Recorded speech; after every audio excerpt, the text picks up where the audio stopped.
Hi everyone, Jen here. Today was my 12th Lupron injection. I was really happy, excited, I still am, about the fact that it's my 12th Lupron. Was not so happy when it was my year anniversary of my, the 1 year cancer-free thing.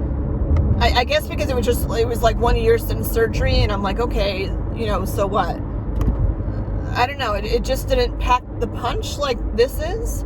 But I wanted to focus on like Lupron in general for this vlog. I did take a video of me having my actual Lupron injection. It's like a whopping minute long or something. And I'll put it up on Facebook on the invasive ductal Carcinoma-My page. Because I wore heels today, I have a dress on today, I wore my earrings with my little rhinestones today, or whatever they are, like fake diamonds, basically. But I was excited that it was, like, that I've gone through 12 Lupron injections. That's like 1 year. And I think part of it, why I was excited, was because, like, there's an end point with the Lupron. Like, I'm not going to be on Lupron forever. From what they've told me, I'm going to be on the Lupron for, well, when I started, they said I would be on it for 2 years. So every month, every 4 weeks in a day for 2 years. And I'll backtrack as to why. So I was diagnosed in July of last year. I had my double mastectomy in August of last year. I started tamoxifen, I feel like it was September. I'm almost positive that was the first med that I really was on, like long-term med that I was on. And then they started me on the Lupron in October. I also do Zometa infusions every 6 months, but I didn't have that till December. And those are so spread out, I try to block them out of my memory because the side effects for that are not enjoyable. It's like having the flu, and your bones get really tight, and I'm not going to get into all those side effects because that's a whole other shabam. You can rewind and watch, or rewind, or search back and look at those vlogs. But the Lupron, not everyone that's had breast cancer is on Lupron. So Lupron is typically diagnosed to men who've had prostate cancer. For women, it's often given to affect your ovaries and your estrogen production. So my cancer can be, there's like 3 things to feed cancer: estrogen, progesterone, and HER2. And then there's like triple negative when you don't know what's feeding it at all. But my cancer was estrogen and progesterone positive. So I don't want to have estrogen or progesterone in my body, because if there were to be a cancer cell, I don't want it to have food, and the food is the estrogen and the progesterone. So the point of the Lupron is to stop my ovaries from working. It basically shuts down my ovaries. And I'm 50 years old. I was 49 when I was diagnosed. I have 2 kids already. Shutting down my ovaries for me at this point in my life is not a big deal. Like, it's not like I'm still in my childbearing years. So, I was less committed to, or not less committed, I was less, it didn't impact me so much about not having that functioning organ, because I feel like I don't need it anymore. Clearly, I've had a lot more issue about my boobs, and those, not that I need them to function, I just need them to, like, look nice and help me feel feminine, because I'm still in this body shaming phase right now. So they gave me the Lupron starting in October of last year. They time it out. I feel like they waited until I had a period. Don't quote me on that. Again, I'm not a doctor, whatever. Just going through all this stuff. I feel like they had me have a period, because I know that I had a period when I had my first Lupron injection. Why I know that is because after my surgery, I think I might go get myself a coffee. Didn't I say I just wasn't gonna? I'll do deep breaths or something, but my head is really starting to hurt, and the only thing that really helps that is coffee. So that is what I'm going to do. So, so the reason why I started Lupron. So I was on, I had an IUD before all this stuff happened. I had a Mirena IUD, mostly to control my bleeding for my periods, because I had like really, really heavy bleeding, which happens to a lot of people. Again, people just don't talk about it. I'm just gonna hang here for a little bit. Oh, this angle's awful. See, look, this is what happens when you're on all these medications. You get all this stuff going on. So this is like the shit I'd love to have, but it's just not the case. And I just don't care enough to change things right now. So anyway, so the Lupron, I was on I had my Mirena IUD, but as soon as they found out about the cancer, they're like, we have to take the Mirena out, because the Mirena gives your body estrogen and stuff, which helps with it sounds even backwards as I'm saying this, but the estrogen and stuff that the IUD releases does control your periods in a different way, clearly. So I had the Mirena taken out, and as soon as the Mirena was out, it was like, release the hounds. I mean, lots and lots of flow.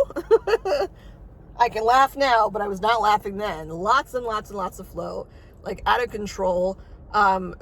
This might sound gross to some people, but I want to be helpful for all of you and let you know that I did have to buy like the super friggin' purple pads. I joked about that a while ago, but my periods got so heavy when the Mirena was out. And I was still healing from surgery at that point too, so I couldn't I was still laying down a lot because I was tired, but every time I shifted, it was like, foof, it would literally like almost fill the pad every time I shifted. So they sell like these big purple thick pads, I think from Always or something. Definitely need wings. The other thing that someone had gotten for me, which I felt like I was 5, but was very helpful, were these waterproof, my former mother-in-law would call them piddle pads. I still don't understand what that even means. I feel like that's like a 1940s term. But they're like these waterproof pads that have adhesive on the bottom, and they stick onto your mattress or wherever you are, so that God forbid you're bleeding and you're worrying about it like going through onto, a chair or your bed or whatever, it would go on those sheets. I have to say that with the purple pads, I used those sticky things, those waterproof things, but I never soaked through that badly to go onto them. It was kind of just like a insurance policy for me. It made me feel more comfortable that was there, that even if I shifted, I didn't have to worry that I was going to like ruin whatever I was sitting on. It was bad with the bleeding. But yeah, it had to come out pretty quickly, and obviously my body was going through a lot of stuff. So with the Mirena out, obviously the bleeding was like back and kind of out of control. So there's a combination of factors of why that was happening. And I think it's a common thing for women to be on, stuff for either birth control or to monitor or control their periods. So, so it was decided that, can't have the Mirena out, need to have estrogen stop. So in comes the Lupron. So I got my period the next month in October, and they had me come in. I had the Lupron injection in my left arm. I always have it in my left arm. And when I got home, 2 days later, literally, it stopped. And I've not had, I'm going to put an asterisk on there, but I've not had a period since then. And that was clearly 12 shots ago, but 11 months ago. My asterisk about not having a period, I did start spotting. It was almost like a brownish stuff. I didn't think it was a period. I thought it was just spotting and it was just kind of normal. But it turns out it wasn't normal. That happened in like the spring, I think.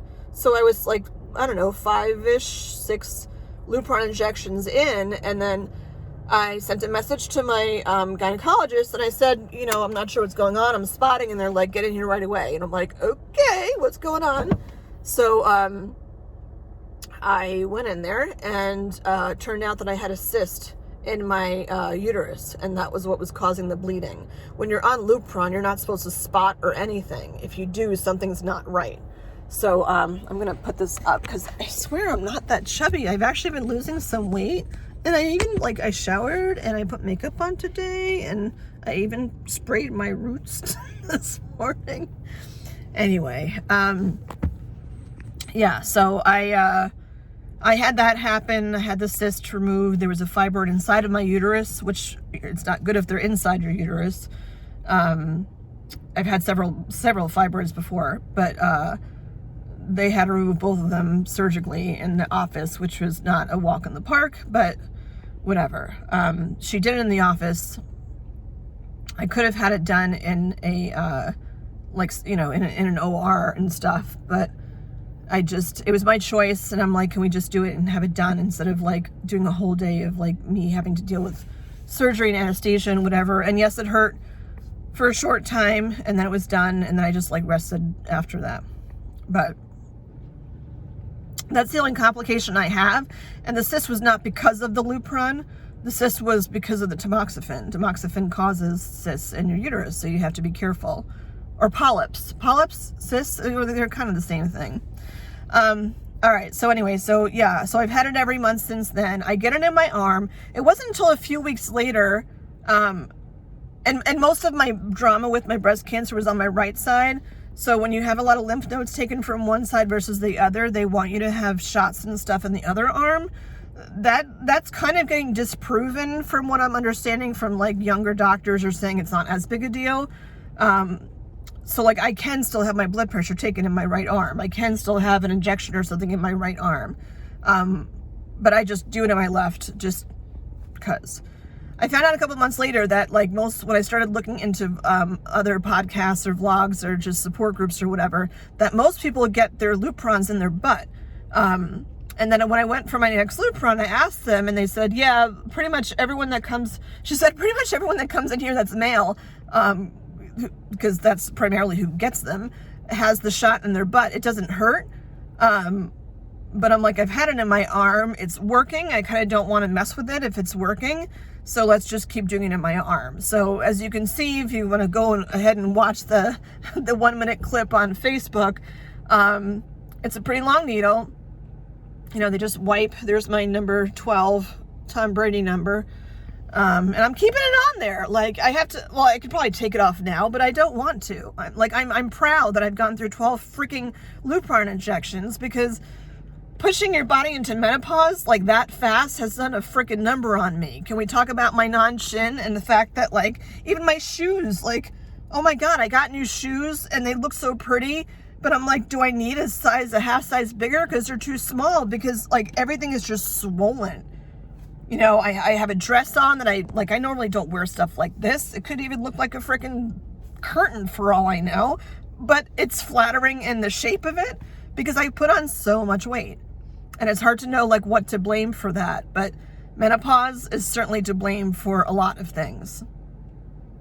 Anyway, so yeah, I always have the shots in my left arm. When it goes in, it does burn a little bit. That's why I was like wincing in the video. It feels very much like what a flu shot feels like. It's just longer than a flu shot. And so like, yeah, because it's in the muscle, like, you know, if you move your arm around and stuff, it helps. I will be playing tennis later on today, so that will help too. I'm tired, but that's mostly just because I'm not sleeping well. I don't think that's because of this. The gabapentin is making me really tired. And I started the gabapentin because of the hot flashes. And then why did the hot flashes start? Because I'm in menopause, because of the Lupron. It's all connected, and it's all freaking ass annoying. Yeah, so I'm not going to switch. I'm still going to keep having it in my arm. The gynecologist told me that, because she was the one who prescribed the Lupron, not my oncologist. The gynecologist told me that I would be on the Lupron for 2 years. So 12 down, 12 to go.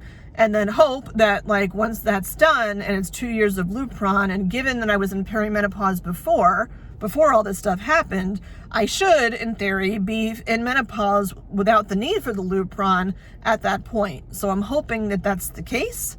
I'm going with that for now, and like a year is a long time. So, you know, whatever happens, happens. I'll be excited if it's like that, but my gut tells me that I'm probably going to need more than 12 months just because I still am having premenstrual stuff go on. Like, I do get more bloated before my period, before my Lupron. I definitely have behavioral and like sensory shit going on before my Lupron. This has been going on almost the entire year. And in the beginning, it's hard to know what's because of what, because you're on meds for healing from the surgery, then there's the tamoxifen, then there's the Lupron, then it's like, is it the menopause? I don't think it's the Zometa, but like, who knows? There's so many moving factors. But I definitely, like a week and a half before my Lupron, I do get pretty depressed. I get angry. I know it's not me. Like, I know that like how I'm feeling is not how I usually feel. And I look at the calendar and I'm like, oh, my Lupron's next week. I'm not even realizing that it's my Lupron. It's not like some psychosomatic thing where I know that like, oh, my Lupron's, you know, happening here, so I should be sad here. That's not how it works. I mean, clearly I don't want to be sad. I don't want to be mad. So I just have to like remember like the timing of like what's going on, and that like it will end after a couple of days. Today's a Friday, so probably by Monday, like I'll just be back to being myself again, which, you know, kind of sucks, but at least I can recognize now the pattern of what's happening and just be kinder and maybe avoid people in the meantime, because I don't want to stress anybody else out, and I don't want me to get more stressed out to have blood pressure like I did today. What else? Oh, the sensory stuff. Yeah. So, and that's definitely been since the Lupron. Again, same thing. It's about a week, sometimes a week and a half before my Lupron injection. It's like my body just has this thing where it craves, input.